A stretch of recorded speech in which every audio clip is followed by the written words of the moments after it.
Welcome to this week's piece. So it is this darling little table. It is missing some things like, stability and of course that little chunk of wood. So we're going to fix all of it. To begin with, I am just going to completely take this thing apart. It is loose in every joint, so it's all got to come apart.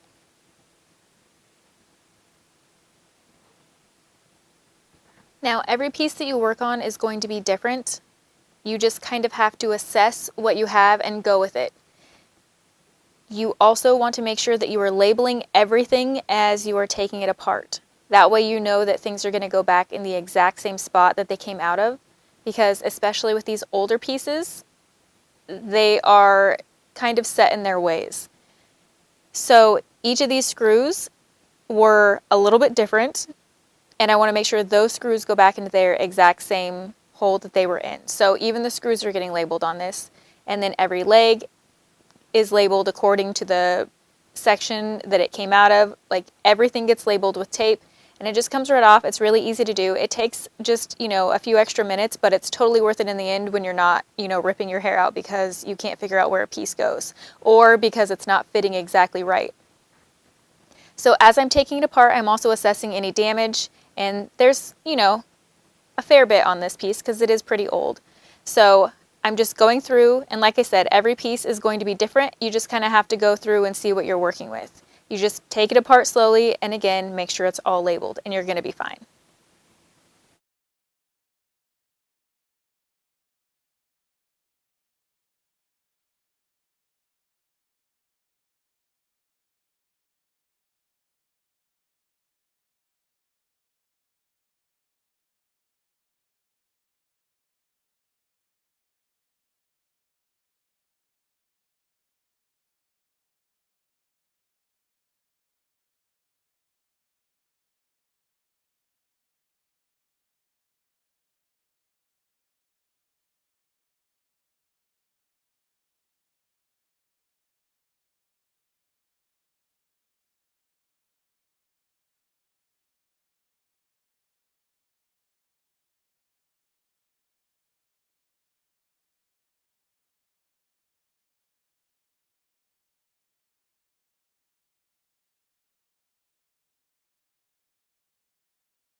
So to start with, on repairs, I'm going to replace that missing piece of wood.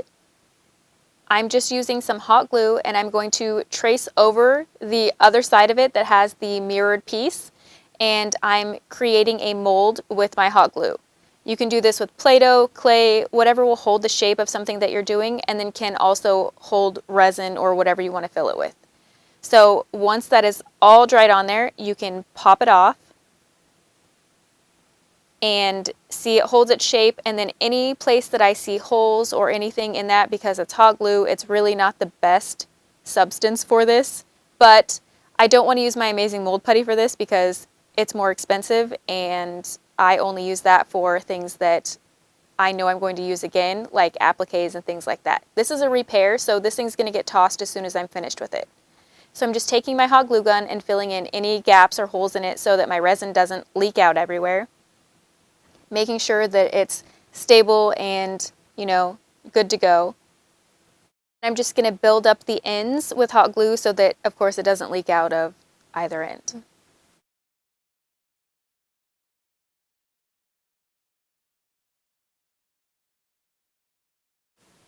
So in this scenario, I'm going to be using my fast cast resin. The reason I'm using this over clay or something else is because this bit of knotwood, the piece that's missing is kind of a standalone thing, and it will have no support at all. So I want to make sure that I'm using a stronger substance. So clay was out for this, resin's in, and this resin in particular is incredibly easy to use. It's fast cast resin. It's a 2-part mixture. You do equal parts of both, mix them together, and then pour it in. And then it takes between 5 to 10 minutes for it to be set up. Super, super easy. Highly recommend this stuff. I use it all the time.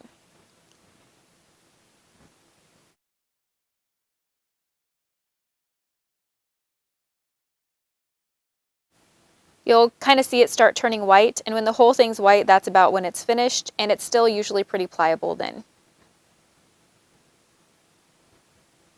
So I'm fixing these little corners here. There was some lifting. This is a plywood, so I'm just making sure that I get glue inside all of these, and I'm shoving it up underneath each ply with my putty knife and just making sure that it's all in. And then I will use some wax paper between the wood and my clamp to make sure nothing sticks, and let that sit and fix itself. And then I'm taking my scraper and I'm going through and scraping all of the glued up areas that were no longer glued. But you have to get rid of the old glue residue to make sure that you get good adhesion when you're putting the piece back together. So, and all the tenons and everything like that, you want to make sure they're super clean before you get them glued back up and put in.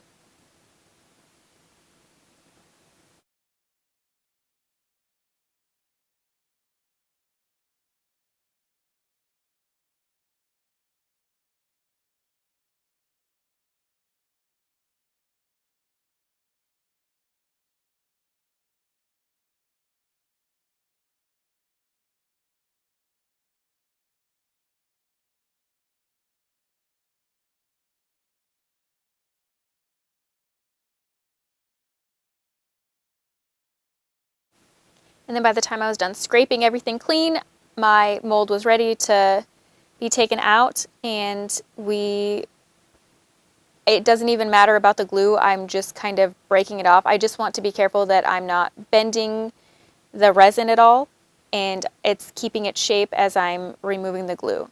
This is awesome because the glue, like I said, it just gets thrown away, so you don't have to worry about trying to keep it safe.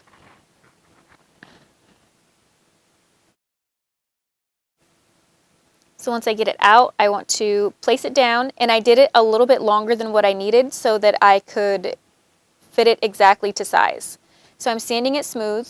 There are some little ridges and notches that obviously I don't want, and then I'm obviously putting the smooth side to the outside because that's the part that's going to be seen, and just sanding it to my desired feel.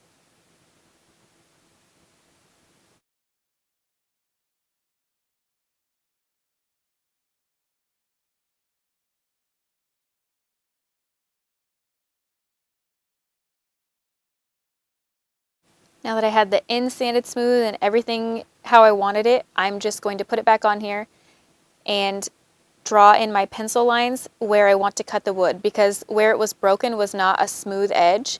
It's again another plywood, so it kind of broke in each of the plies in a different spot. So I'm using my pull saw to make a smooth cut so that I can apply this to a flat surface.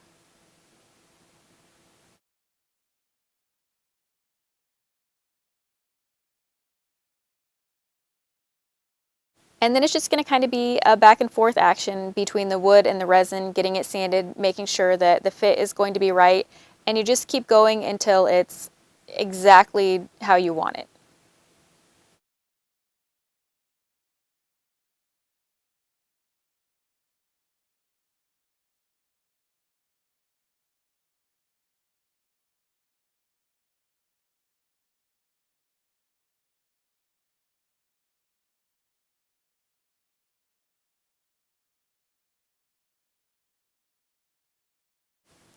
Once everything was fit exactly how I wanted it to be, I used the extra strength Gorilla Glue to attach it.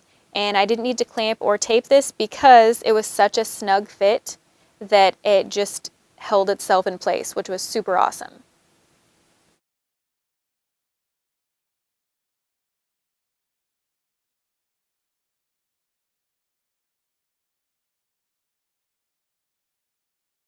While that repair was setting up, I just did some extra cleaning with my putty knife, making sure I got everything scraped off here that needed to be scraped off to make sure it's clean so that I can now re-glue this whole table back together. For all the other joints, I'm using my hide glue. I really, really like this stuff. It dries super, super fast. And because I have everything labeled, I can also work very quickly with it to get it all put back together.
And now she is perfectly sturdy, and it's awesome. So I'm going to be using my Chalk Mountain Cleaner to go over this entire piece to make sure that there's no grease or grime or anything left on it so that my paint can adhere properly.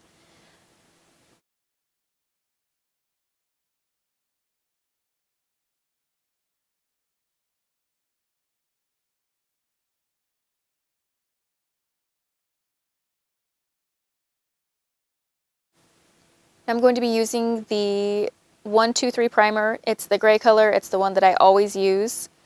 This is an older piece, so I want to make sure that there's no bleed through. Sometimes older pieces can do that because they've been treated with oils and things like that, and you just never know. So it's better safe than sorry. And plus I also have that little resin repair on there that is a different texture than the wood, and I want to make sure that my paint goes on the same everywhere.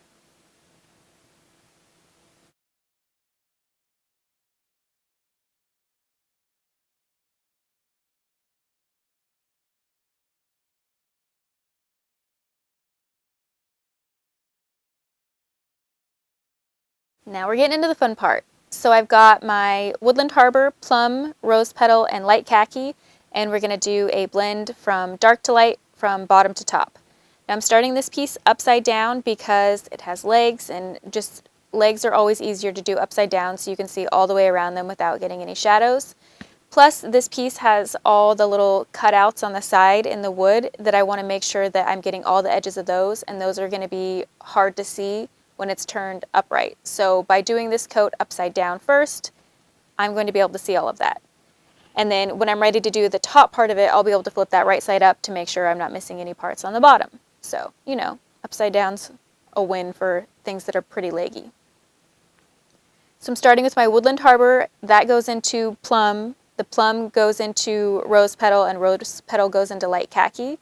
I really like Woodland Harbor because it almost already has a purple undertone to it, so it made it really easy to blend this darker color into a purpley, then into a pink, and then into a cream color. It was just really a nice, easy blend. And then on these legs, they were so small, it was just really, really quick blending. It was a really fast piece to work on. So I did use a blank brush in between. So anytime I would get my colors on, I would go back and put the second color after it, and then I would take my blank brush, and by blank brush I just mean the brush that doesn't have any paint on it, it's just kind of dry, and I will swirl that between the two colors, making sure that that's what I'm using to blend. And then in between each time I use it, and in between each color, I will just dry off the brush with a towel and make sure there's no paint left on over it.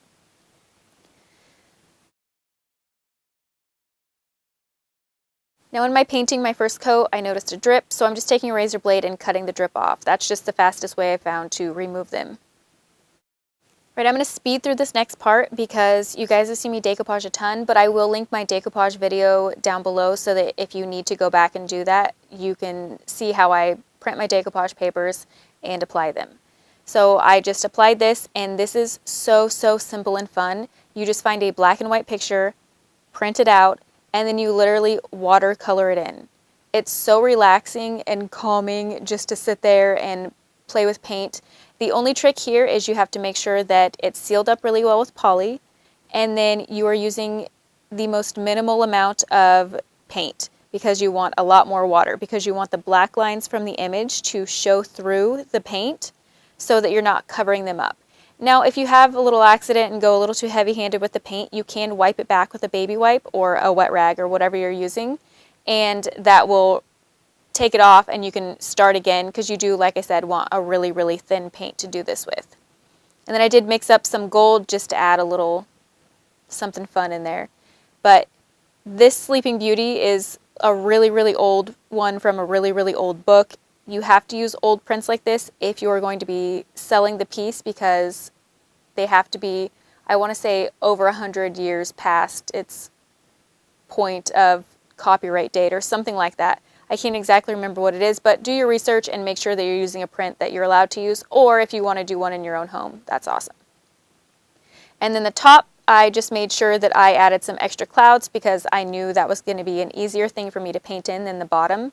So I make sure the bottom is all the way at the bottom of the table so that I don't have to paint in anything hard like rocks and things like that, but the sky and clouds are really easy to paint in, so I make sure that that's the gap that I have on the table, and I can paint in the sky and clouds pretty easily.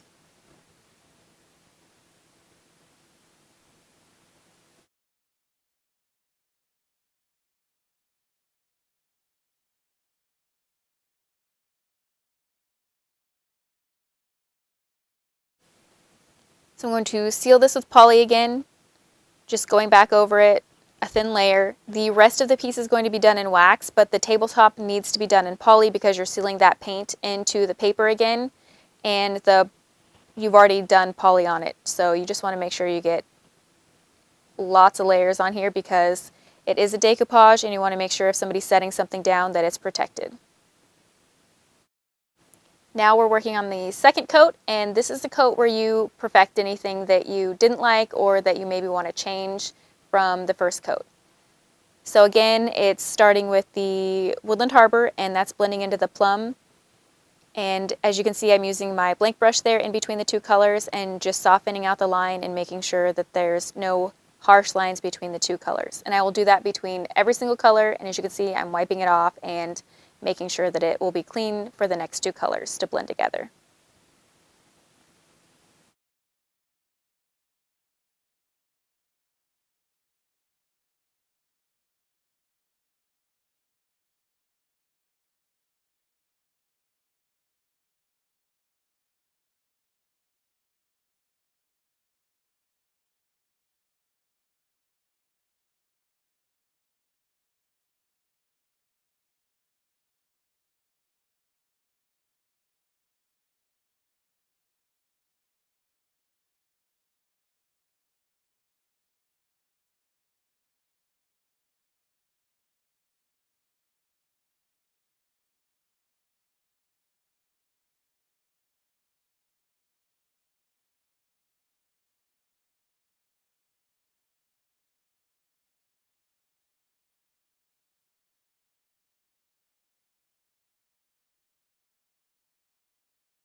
So real quick, I'm going to be using some glazing dust, and I just mixed them with poly. I did colors enough to make a rose pewter. So this has been one of my favorite colors I've kind of mixed up recently, and I've done it a few times, and I just love it. I think it's so, so pretty. And it's not gold, it's not rose gold, it's more like, it's rose pewter, like I said. So I'm just hitting all the details with this, and I just use little artist brushes to do this. And then I'm going to add little stripes on here as well. Now, if you want perfect stripes, use tape. You guys know that I'm not the hugest fan of tape. I use it when I have to, but I kind of wanted this to be more of a hand-painted look, so I did the entire thing by hand, and I'm pretty pleased with it, so I feel like I'm okay with that. The glazing dust mixed with poly, I did a little bit thin, so this took 3 coats of this to get full coverage. If you would like it to happen in 1 coat, you have to use more powder and less poly.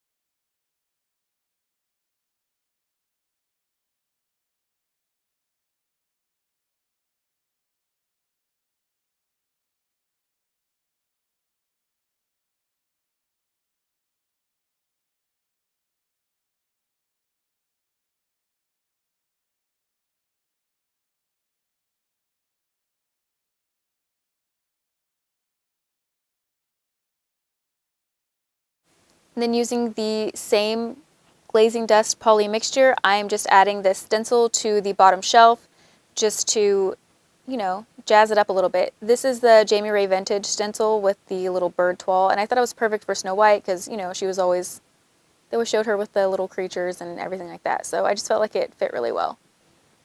And then I'm taking some antiquing wax. This is just a brown wax, and I'm going over the entire thing because the pinks and everything were just a little too bright and stark, and I just wanted to darken them up, deepen them up, and kind of age them a bit because we're doing a really old story here, and I've got a really, really old storybook page, and I want this to be, you know, cohesive and fit together and look like it's meant to be. So antiquing wax goes on everywhere, and then once it's absorbed into the paint, I can take a cloth, go back, and wipe it back.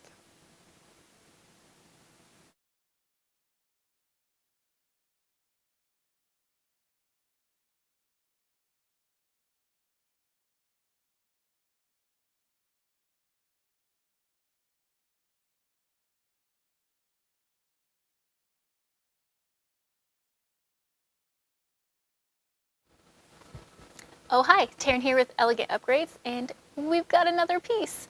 So this turned out so pretty. It's just very dainty and girly, and I feel like it has kind of like lacy inspirations to it. I adore it, and it's so sweet. We've got the awesome Snow White in her glass case. I always thought that was kind of weird, but anyways, so it's done. It's beautiful. I love it. I don't know what I'm going to list it for.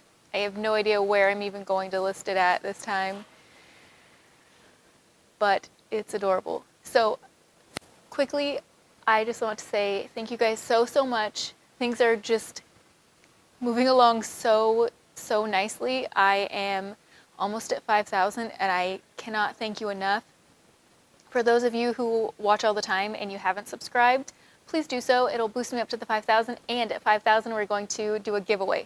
And I haven't figured out everything that I want to put in it, but I'm definitely going to be putting in my pole saw, because you guys know I use that all the time, and a Craig jig, because again, you guys know I use that all the time, and then of course some paints, because I have to put paints in. So if you want to be included in that, you have to be a subscriber, and just thank you guys so incredibly much. I cannot say it enough, and I'll just continue to say it. All right, let's get you some photos of this pretty little thing here.